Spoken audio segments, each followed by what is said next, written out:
So, what have I been up to? I want to build some place to listen to music and maybe become my recording studio control room. Oh, come on camera, come on camera. During coronavirus, the camera's crap, isn't it? Come on, there we go. During coronavirus, I split the workshop up into various pods, so I could hire the pods out to, as an artist and a woodworker, take them off me. Barry and Ken, really nice guys. However, because of various different bits and bobs, I've not really had any cash for ages. However, I had stored up lots of plasterboard and that foam insulation in the wall. So I've decided to build I'm going to call this the listening room project. So we've got a room, what's that, 6 foot, that one's, yeah, maybe 20 foot long, what's that in metres, 7 metres by 4 metres, something like that. I'm going to try to build this space into an area where it'll be thermally tight, acoustically as sealed as I can make it, and it should sound absolutely amazing. I've only done one playlist so far on my channel, and that was called the Bob Cave.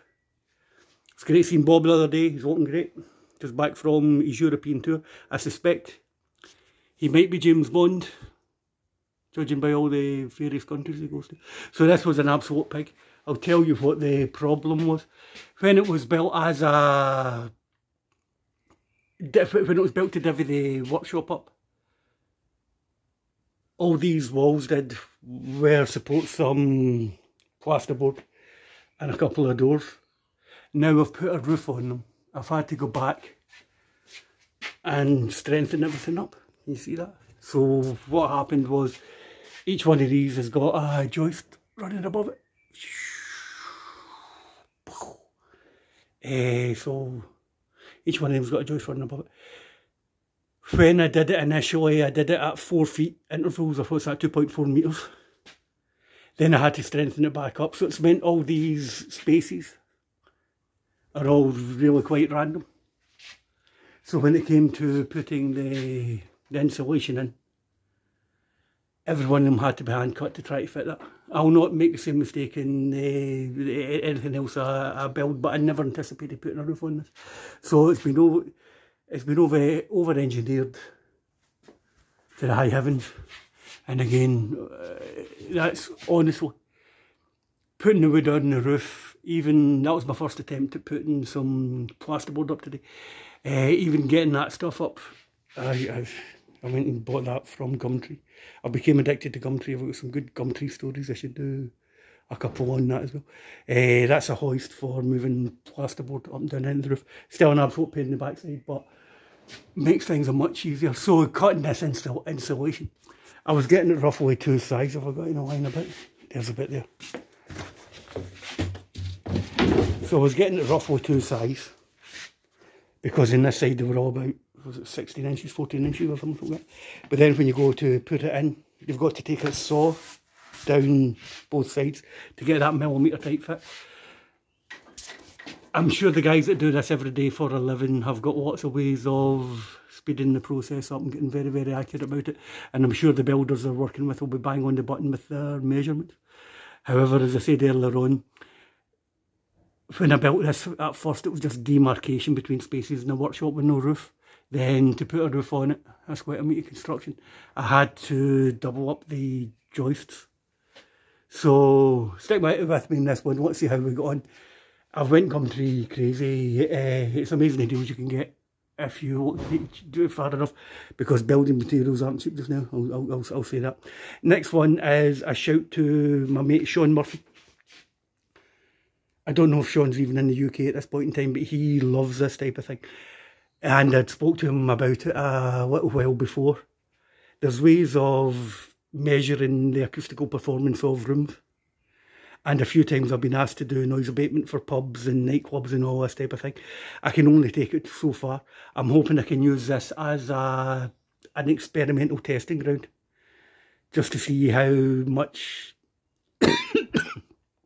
how well I can stop energy moving out. So in the front I'm going to stick in 2 doors that won't be touching each other. There'll be another couple of doors over here. I hopefully get a window in there, but a usual sketch with me, I've kind of blew my load and I don't have very much money left, but it's in my interest to get this place finished and get somebody else in here so I can make a bit more money, then think about the rest of my life. Yeah, so as I says, you get it roughly cut, then you take a saw down that end, a saw across the bottom, the other side.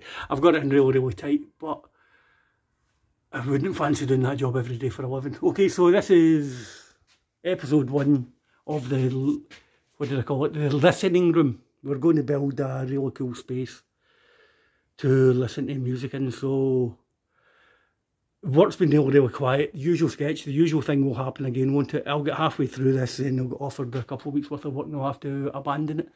But certainly for the next few days, it's in my interest to get this place converted over and get it up and running as a usable commercial space as fast as possible. Alrighty, so thanks for watching, and as I say, if Sean's about, he travels about all over the place, actually works with lights, but he's one of these very intelligent young computer guys.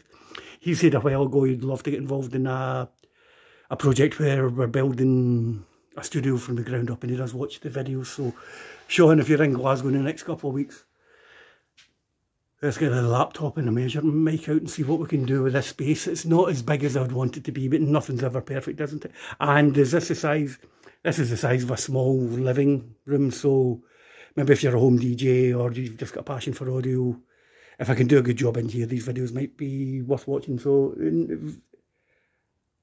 volume 1 of the listening room, we're still in the construction part of it. There's 100mm of what do you call that stuff? Kingspan insulation in the roof. So I'm going to put Rockwool above that. So let's see how the money goes. But once we've got this place all airtight and all insulated up, I'll start putting in acoustic treatment and stuff like that as well. So what we can do is we'll try getting the mixing desk out with a laptop and measure the reverb times and stuff like that. I could go on about this stuff for ages. Basically, a sound wave's a measurable physical thing. So if you work out, say the room was 10 metres long, what's the speed of sound? Is it 320 metres a second? 32 times 10 would be 320, would that be right? Yeah. So 10 cycles would be 32 metres long. Am I talking rubbish? 32 cycles would be 10 metres long. Well, anyway, we'll look into all that stuff a bit later on. But basically, from the back wall to the door, a standing wave can build up and resonate back and forward there. Then you've got the space between the 2 walls, then the floor and the roof. Then you've got like a diagonal from that corner over to that corner, one from that corner over to that corner, then you'd have one from the roof in that corner down over there. So things resonate. What we're going to try to do is dampen them, catch them, slow them down a little bit and bring the reverb times in the room to a preset threshold, or a preset workable, usable number. Alrighty, will I ever get this together? I don't know, but this is number 1. And I've said it before on YouTube, if you stick things in YouTube, you go back and watch your videos and go, right, get the finger out your backside and get on with the work. Alrighty. So construction work, we've done about 50% of the insulation in the building. Some plasterboards beginning to go up. I'm going to run in some mains cables and stuff tomorrow, get some light in the place. Let's see how we're going with this madness. Alrighty, right, bye bye. Thanks for watching.